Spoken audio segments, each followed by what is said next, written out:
A partir de este momento comienza Contacto Tierra.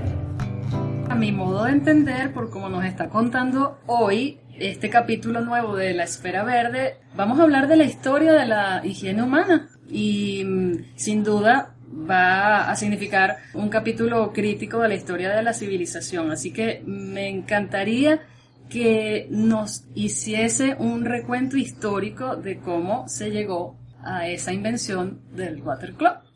Con gusto, Mayra. Mira, en la antigüedad, cuando el hombre se refugiaba en cavernas, descargaba sus excrementos donde mejor le pareciera, ¿no? Y bueno, después cuando aprendió a construir su vivienda, por lo general el sanitario se construía en el terreno próximo a la vivienda.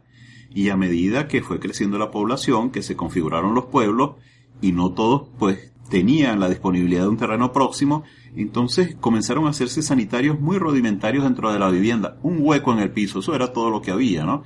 Y por supuesto tenía el inconveniente de tener que soportar los malos olores, ¿no? Se usaban también comúnmente las vacinillas y luego pues los desechos eran arrojados a la calle. No había pues en esa época ningún conocimiento de los problemas de salud que todo esto acarreaba, ¿no? Durante el Imperio Romano, por ejemplo, las personas no tenían ningún tipo de inhibición a la hora de defecar. Y hay textos que documentan que en las fiestas, en las cenas de la realeza, los esclavos traían vacinillas de plata para ser usados por los miembros de la realeza en los salones mientras seguían departiendo en la fiesta, ¿no? En Roma, los baños públicos también incluían sanitarios adyacentes a los jardines donde los oficiales romanos podían continuar sus discusiones con dignatarios visitantes sentados en sus letrinas, que eran como unas especies de tablones con huecos, y ahí se sentaban a conversar, ¿no? Existían también vendedores callejeros en Roma, eran más bien como unos prestadores de servicios, que alquilaban vacinillas para su uso inmediato, ¿no? En caso de una emergencia, ¿no?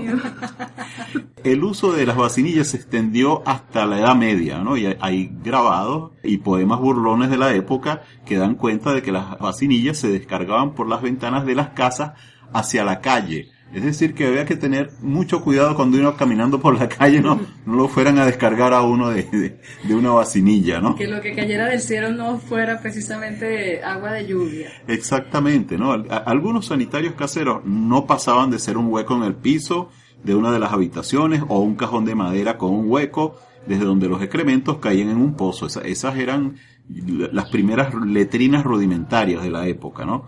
Hay otros grabados que muestran casas construidas a orilla de un río en las que el sanitario era un hueco que sobresalía en la pared que daba hacia el río, de tal manera que los desechos expulsados iban a parar directamente a la corriente de agua, ¿no? Claro, ahora sí voy a responder la pregunta del comienzo del programa, ¿no? Perdón, profe, me voy a interrumpir en algo, porque todo lo que nos está contando el profesor Juan Carlos Sánchez es demasiado ilustrativo. Lo de la letrina, lo de las vacinillas, y él compartió con nosotros, para poder realizar este programa que hoy están escuchando, una serie de imágenes, y si ustedes quieren verlas, para que acompañen esta historia tan interesante que hoy nos está contando el doctor Sánchez, métanse en la página web radiolatillo.com o también en verdelatierra.com y allí van a disfrutar de una serie de imágenes, algunas muy interesantes, otras muy graciosas, de todo este recuento histórico que estamos escuchando en este momento. Sí, ciertamente, ¿no? Bueno, el water closet fue inventado en 1589 por un personaje olvidado por la historia, ¿no? Sir John Harrington, nada más y nada menos que un sobrino de la reina Isabel I de Inglaterra. Es decir, que el water tiene un origen noble y era una pieza sanitaria de madera utilizada para recoger y evacuar los excrementos con agua proveniente de un depósito que se descargaba hacia un séptico con el accionar de una palanca. Sir Harrington instaló este water closet en el Palacio de la Reina en Richmond. Y la limitación que tenía la invención era que no tenía un sello para evitar que los malos olores del séptico entraran en las habitaciones. Y bueno, Harrington no fabricó más water closet porque la reina le negó la patente por motivos que hasta el día de hoy se desconocen. No se sabe a ciencia cierta, hay muchas especulaciones, pero era innegable que persistía un problema que era la inexistencia de sistemas de drenaje, de cloacas, los malos olores y bueno, la indiferencia a la suciedad de esa época, de ese entonces, hizo que se ignorara pues la invención de Harrington, perdón. Y Harrington incluso fue ridiculizado por su estrafalario water closet, ¿no?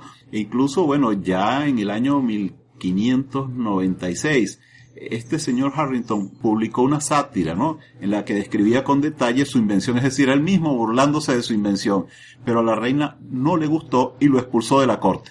Pero si sucedió este episodio en el que nos está contando, ¿cuándo entonces fue que se popularizó el water closet, profesor?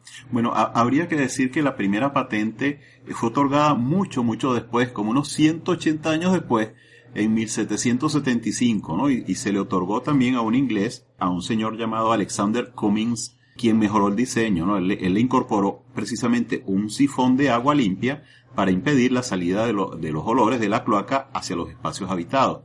Es por esto que a partir de esta invención comenzaron a llamarse también inodoros, ¿no? Al water se le llama también inodoro. La comercialización después de la patente comenzó 3 años después, cuando otro señor, un carpintero llamado Joseph Bramah, pues inventó una válvula que aseguraba el no retorno del agua descargada a la pieza sanitaria, ¿no? Algo que me parece muy curioso, y es que en la primera generación de inodoros tenía decoraciones exactamente igual como las vajillas de porcelana, ¿no? Eran las primeras piezas de porcelana que se fabricaban entonces con unos adornos, ¿no? Muy bonitos, y claro, eso convirtió al inodoro en una pieza de lujo, ¿no? Esta costumbre pues no se abandonó sino a comienzos del siglo XX, y algunas de esas piezas hoy se exhiben pues en los museos, ¿no? Después surgieron numerosos perfeccionamientos y diseños, pero siempre persistió el problema, digamos, de la suciedad y de la contaminación por las aguas cloacales. Es decir, el inodoro funcionaba muy bien en las habitaciones, pero luego, ¿qué se hacía con las aguas cloacales, no?